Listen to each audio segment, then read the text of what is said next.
ગઈકાલે નર્મદા નદી ઉપર એક્સ્ટ્રા ડોઝ બ્રિજનું જે લોકાર્પણ થયું એના માટે સમગ્ર ભરૂચ જિલ્લાની જનતાને અને રાજ્યસભાના સાંસદ અહેમદ પટેલને હૃદયપૂર્વક અભિનંદન પાઠવું છું.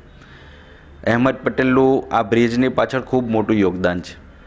આમ છતાં પણ ભારતીય જનતા પાર્ટીની સરકાર એમને આ પ્રોગ્રામની અંદર આમંત્રિત નહીં કરીને અન્યાય પણ કરેલો છે.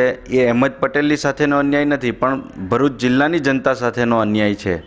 અને જે રીતે કોંગ્રેસ લોક ઉપયોગી કાર્યોની અંદર ક્યારેય કોઈ બાધારૂપ બનવા માગતી નથી, એ જ રીતે ગઈકાલના કાર્યક્રમ સુધી કોંગ્રેસ આ મુદ્દા ઉપર હકારાત્મક પ્રતિભાવ કોંગ્રેસનો રહેલો હોવા છતાં ગઈકાલે જે રીતે કાર્યક્રમની અંદર પ્રધાનમંત્રીની હાજરીમાં ભારતીય જનતા પાર્ટીની કેન્દ્રની અને રાજ્યની સરકારના મંત્રીઓએ જે રીતે વાણી વિલાસ કરી અને પ્રજાને ગેરમાર્ગે દોરવાનો પ્રયત્ન કરેલો છે, એના કારણે આપના માધ્યમથી હું ભરૂચ જિલ્લાની જનતાને અને દેશની જનતાને એક વાત મૂકવા માટે અહીંયા ઉપસ્થિત છું.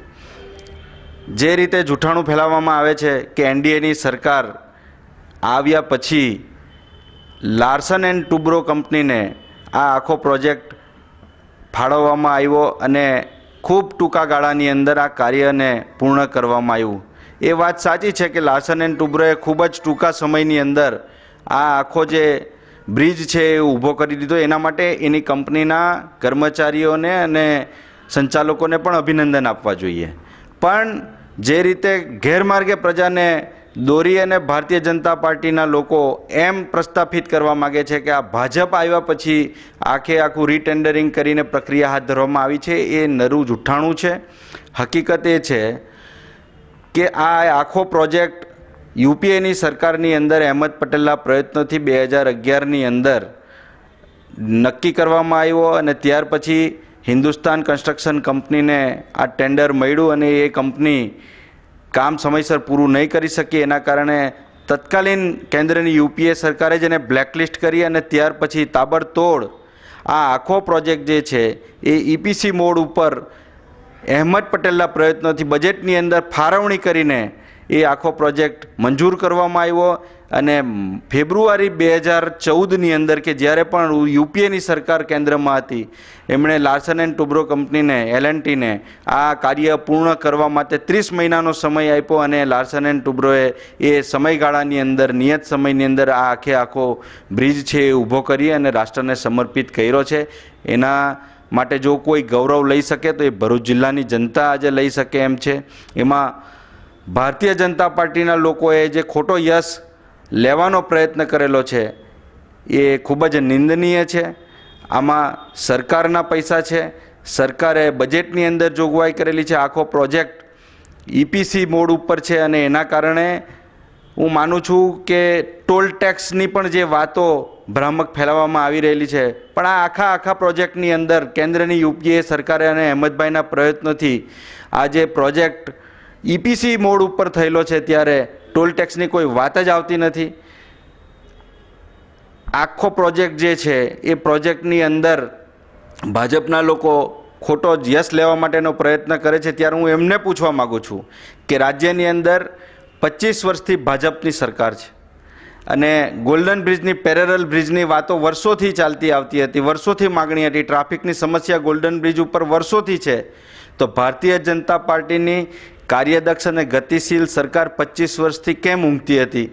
અને આજે જ્યારે બ્રિજનું પેરેલલ બ્રિજનું ગોલ્ડન બ્રિજની બાજુમાં કામ ચાલુ છે, એ પણ મંદ ગતિએ ચાલુ છે.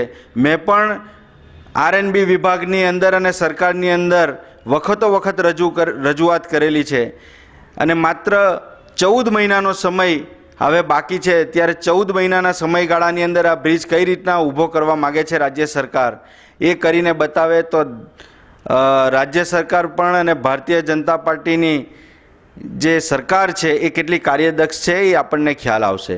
14 મહિનામાં આ બ્રિજ ઊભો થઈ શકે એવા કોઈ એંધાણ અત્યારે દેખાતા નથી, કેમ કે અત્યારે 20% જેટલું કામ આ બ્રિજનું પૂર્ણ થયેલું છે એવા આધારભૂત સૂત્રો દ્વારા પણ માહિતી મળેલી છે.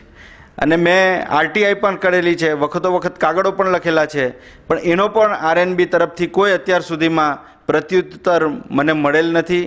હું ટૂંક જ સમયની અંદર કલેક્ટરશ્રીને પણ મળવાનો છું અને આ બાબતે રજૂઆત કરીને પેરેરલ જે ગોલ્ડન બ્રિજની બાજુનો જે બ્રિજ છે એ પણ એના નિયત સમયની અંદર પૂર્ણ થાય એના માટે સરકાર અત્યારથી એક્ટિવ થાય, સક્રિય થાય અને જે કોન્ટ્રાક્ટરને આનું કામ આપવામાં આવેલું છે રણજીત બિલ્ડોન કંપની, એને પણ સરકારના વિભાગો તરફથી નિયત સમયની અંદર કામગીરી પૂર્ણ કરવા માટે દબાણ કરવામાં આવે એવી હું આપના માધ્યમથી તંત્રને પણ વિનંતી કરું છું.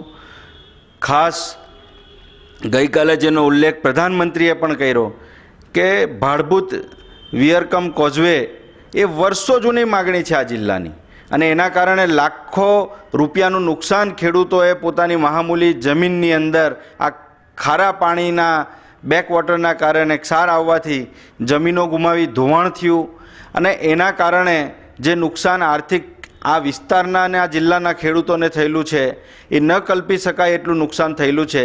ત્યારે 25 વર્ષથી ભારતીય જનતા પાર્ટીની સરકાર રાજ્યમાં હતી, કેશુભાઈ જ્યારે તત્કાલીન મુખ્યમંત્રી હતા અને એ વાતનો પ્રધાનમંત્રીએ પણ ઉલ્લેખ કરેલો છે કે સમયના ધારાસભ્ય રમેશભાઈએ એ વખતે આ રજૂઆત પણ કરેલી. તો હું એમને પૂછવા માગું છું કે 25 વર્ષથી ભારતીય જનતા પાર્ટીની સરકાર હોવા છતાં આટલો મહત્વકાંક્ષી યોજના અને જ્યારે આ વિસ્તારના લોકોને આટલું મોટું નુકસાનમાંથી બચાવવા માટેની આ યોજના હતી તો આટલો સમય આ યોજનાની પાછળ કેમ લાગ્યો છે? પણ આ 2017ની અંદર જ્યારે વિધાનસભાની ચૂંટણીઓ આવી રહેલી છે ત્યારે આ જિલ્લાની પ્રજાને ફરી મૂર્ખ બનાવવા માટેનું આ કાર્ય ભારતીય જનતા પાર્ટીની સરકાર કરી રહી છે.